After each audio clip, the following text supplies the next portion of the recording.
Hi viewers, எல்லோருக்கும் வணக்கம். இன்னைக்கு கண்மணி அன்புடன் நாடகத்தில் கண்மணி அன்பு ரூமுக்கு பார்க்குறாங்க.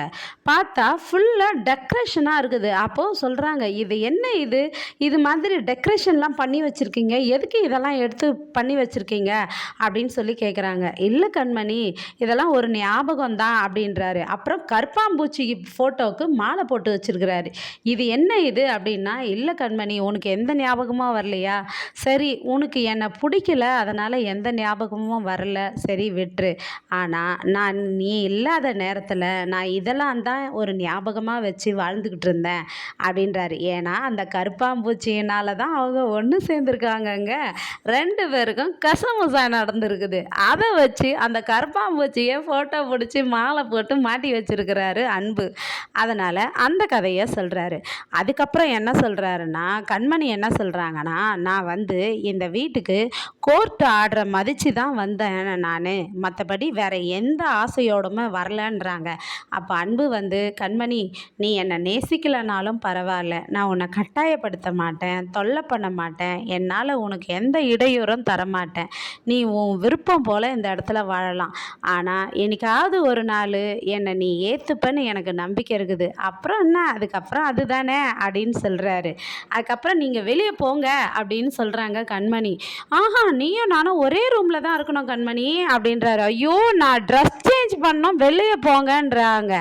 அப்போ உடனே அன்பு என்ன பண்ணுறாருன்னா, கட்சிப்பால கண்ணை கட்டிக்கின்னு உக்காந்துக்கிறாருங்க. தயவு செய்து நீங்கள் வெளியே போகிறீங்களா, இல்லை நான் போயிட்டு இந்த ரூமை விட்டு அப்படின்னவோ, சரி சரி கண்மணி, நான் வெளியே போயிடுறேன் அப்படின்ட்டு போயிட்டாரு.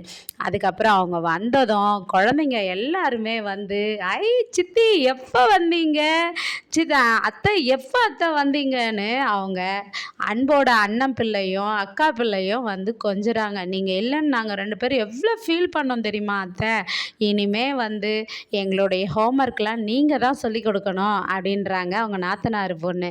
அவங்க அக்கா, அவங்க மூத்தார் பையன் சித்தி நீங்கள் தான் இனிமேல் எனக்கு கதை சொல்லணும் அப்படின்னு குழந்தைங்க அவங்க ஸ்கூல் ஹோம்ஒர்க்கெல்லாம் எடுத்து காட்டுறாங்க. இதை பார்த்துட்டு எல்லாருமே சந்தோஷப்படுறாங்க. ஏன்னா கண்மணி குழந்தைங்களுக்கு பாசத்துக்கு எவ்வளோ அடிமையாக இருக்கா பாருன்னு. உடனே கார்த்திக் சொல்கிறாரு, பிக் மம்மி, எது செஞ்சாலும் நம்ம இந்த குழந்தைங்கள வச்சு தான் செய்யணும் அப்படின்னு சொல்கிறாரு.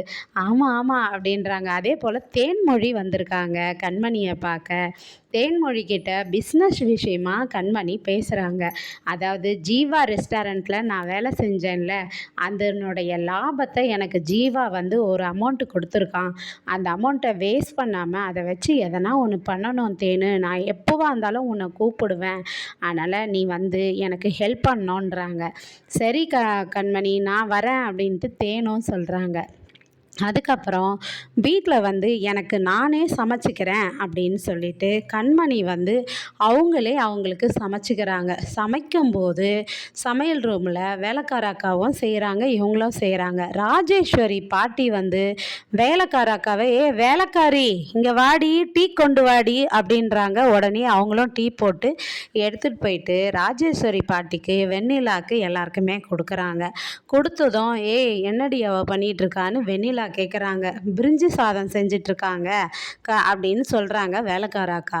அவள் செய்கிற சாப்பாடை அவள் சாப்பிடக்கூடாது, அதனால் நீ எப்படியாச்சும் தட்டி விட்டுரு கிச்சனில் போயிட்டு அப்படின்றாங்க. கண்மணி பக்கத்துலேயே பிரிஞ்சி சாதம் செஞ்சு அந்த சாதத்தை ஒரு கிண்ணத்தில் எடுத்து வைக்கும்போது வேலைக்கார அக்கா பயத்தோட அப்படியே நைஸாக தட்டி விட வராங்க. அப்போ கண்மணி பிடிச்சிக்கிறாங்க, கீழே கொட்டாமல். அப்போ என்ன சொல்கிறாங்கன்னா, பழைய கண்மணியாக இருந்தால் கீழே விட்டுட்ருப்பேன், நான் இப்போ புது கண்மணி, அதனால் எதையுமே கீழே விட மாட்டேன், ஜாக்கிரதையாக இருப்பேன், பார்த்து நீங்களும் உஷாராக இருங்க அப்படின்னு ஜாடமாடியாக வேலைக்கார அக்காவை